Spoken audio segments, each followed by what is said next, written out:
Okay, welcome. My name is Scott Witmer, and I'm from Red Noses Clown Doctors International.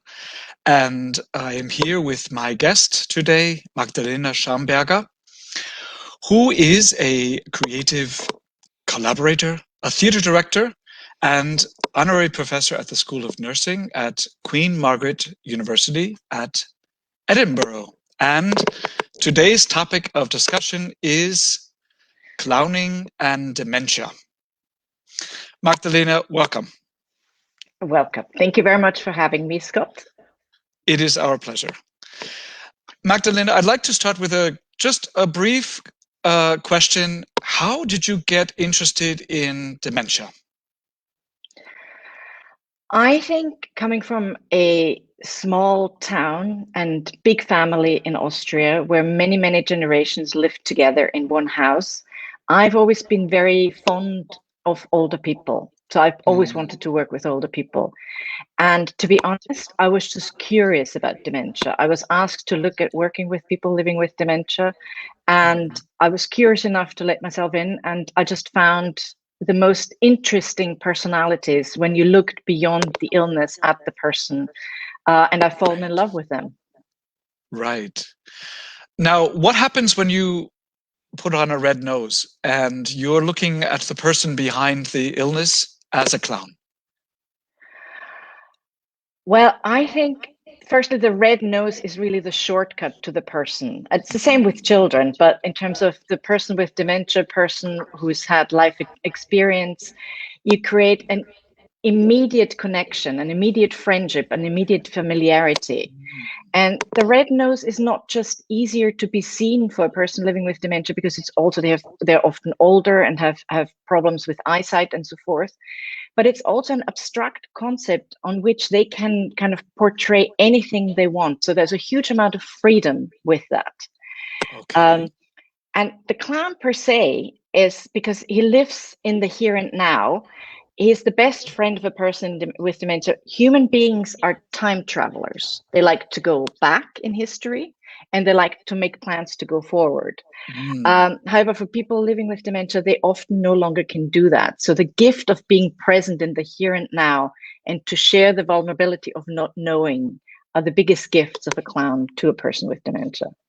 Right. And what effect does this gift have when you're a clown and you're presenting this gift of being right here, right now? How does that affect people with dementia? I think they feel seen.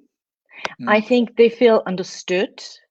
Again, as you know, clowning doesn't often or not always involve words. So again, people have memory or word finding problems will find it easier to have a concept of somebody who can create visual atmospheres for them. The main thing about people living with dementia, the things that remain the longest are creativity, rhythm, and humor. And that's obviously where the clowns are specialists. So I think it's you really taking the time with the person, using the pause as your greatest friend for a person being able to respond to you, are all skills. Acceptance, yes, and improvisation are some of the skills that clowns bring and why engaging with people living with dementia works so well. Now, when some people hear the words, rhythm and things like this, it could sound like a show. But there's this idea of collaborative creation. Can you talk to us a little bit about that?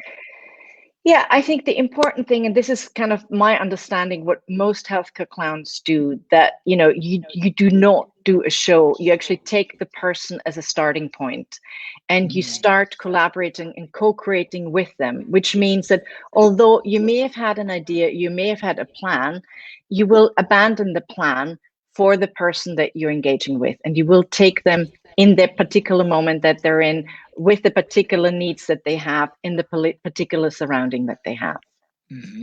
So are they guiding you along this path, or are you setting the path for them? Well, that's an interesting question. I think when I create theater productions, I never start without a focus group of people living with dementia from the very initial idea. So I think it depends where you start the collaboration or co-creation element. if you have had people involved from the very beginning, and that's the same like in a hospital ward, if you go in and you involve a person immediately, if they're actually responding, then it's from that particular point in time. But there are obviously, you're also often working with people with advanced dementia, and there you may have to create a stimulus so that they can actually join in with you. Okay. Okay. Now, when some people think of dementia, of course, you talked about advanced dementia. You get this image of a sort of a scary disease, and maybe you wanting to help. But actually, the title of one of your well-known workshops is compassionate clowning. Yeah. So, what's the difference between helping and rescuing and having compassion? Oh, that's a big question. Well, for me, compassion is really taking the time to understand and not just listen, but hear what they would like, and then facilitate with your artistic skills and create something from it, like go maybe into some sort of fantasy, take people out of their reality, create stimulation. Helping is very much when a clown or a person becomes a social worker, where you start to have conversations about how they are.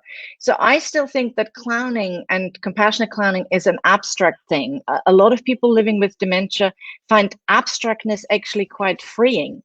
So if you have a big suggestion, a big movement, they may find it easier to join in, because with abstract, there is no right or wrong. There's just whatever you make of it. And there's a huge amount of freedom in that.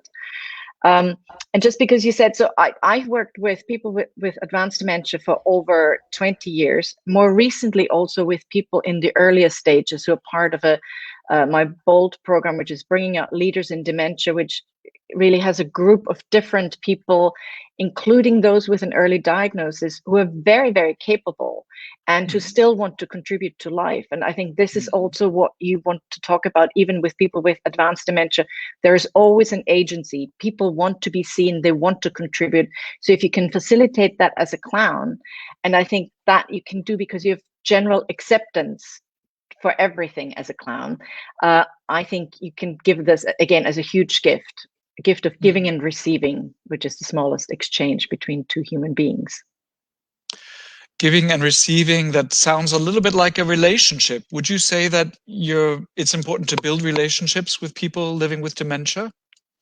Absolutely. I think if you know, if you encounter one person with dementia, you only know one person living with dementia, because the illness kind of shows itself in different ways with every person.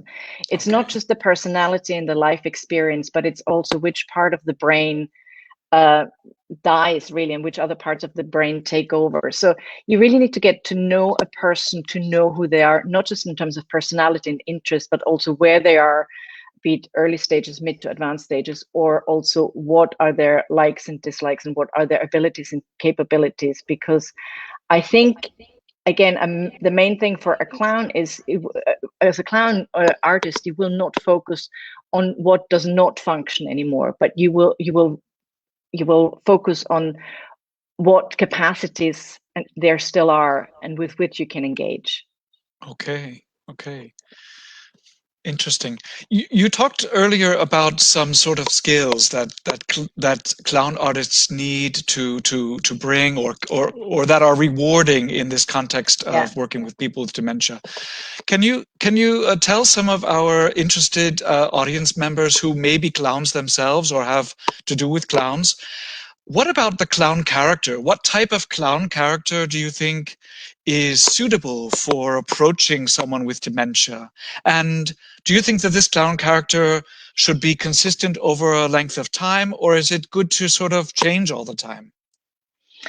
Well, in my theory, a clown character for a person living with dementia is a clown character that's much more, let's say, the clown character of a young person or a young adult. So if you think about clowning for children, and you think about maybe if you are a clown, you look at the clown character that's somehow based within, let's say, 8 to 12 years of age within you.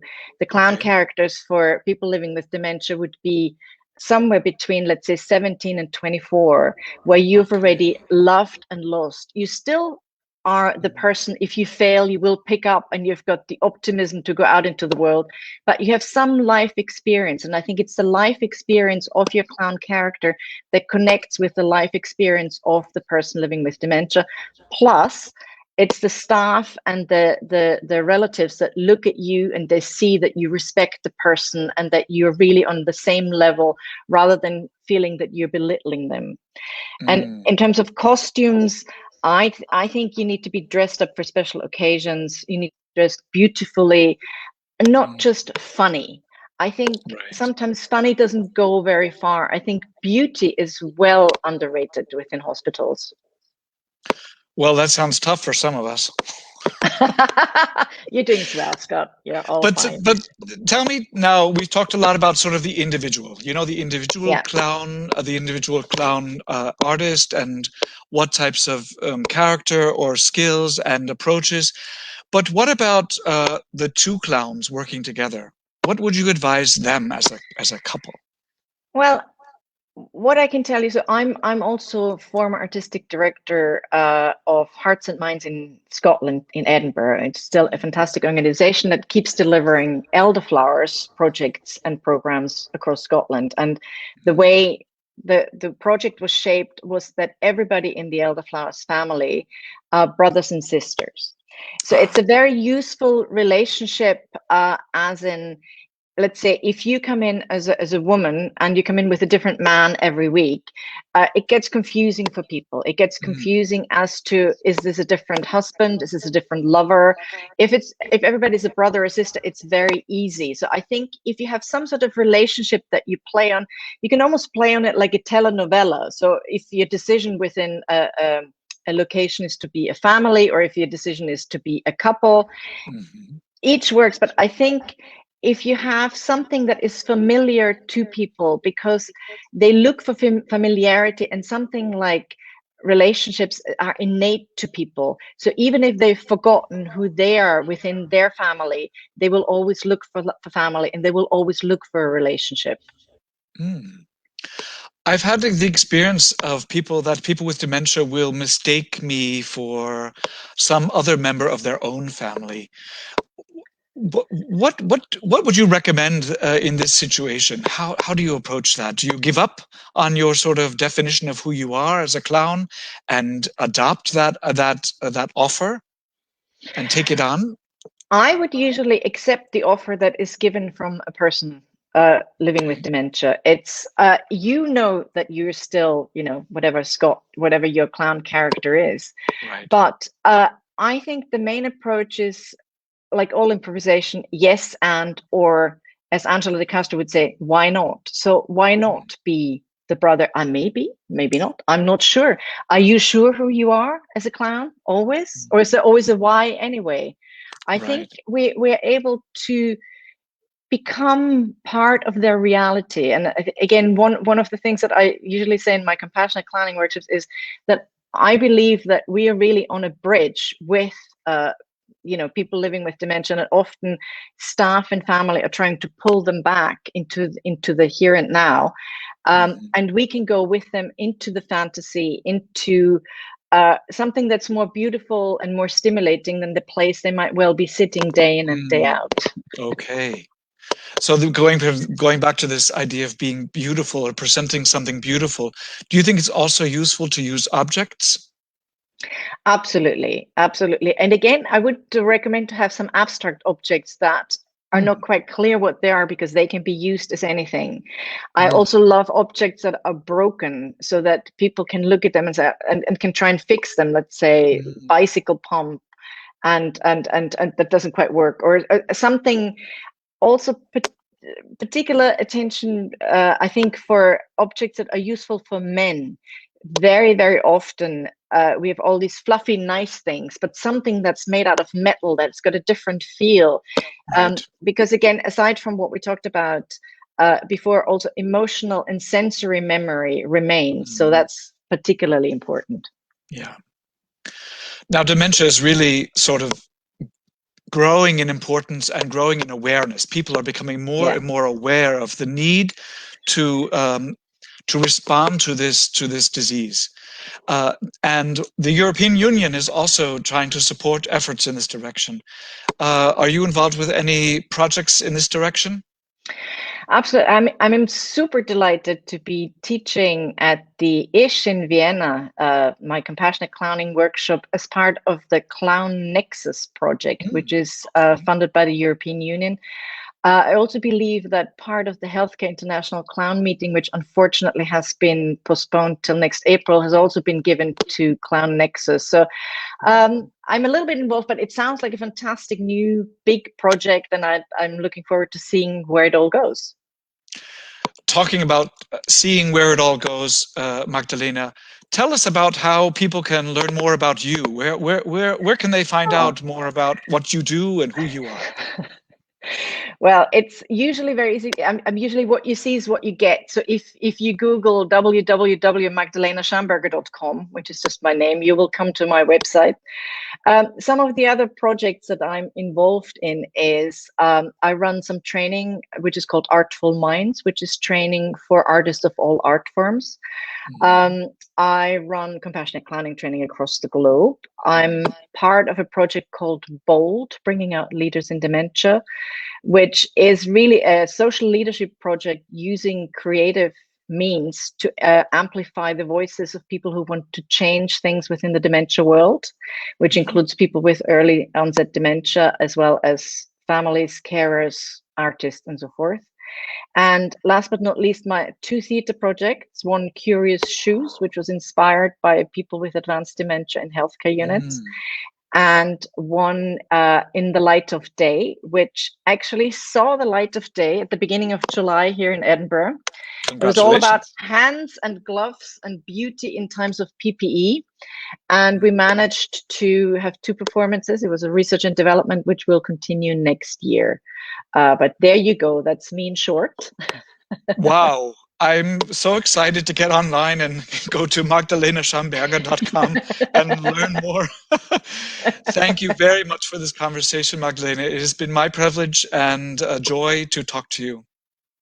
Thank you very much. One thing I'd like to say, that I believe that clowns are essential for person-centered care in any healthcare environment. So that's my piece of yay. I agree. Okay, thank you again. Thank you again. Thanks for having me. Thank you. Bye-bye. Bye-bye.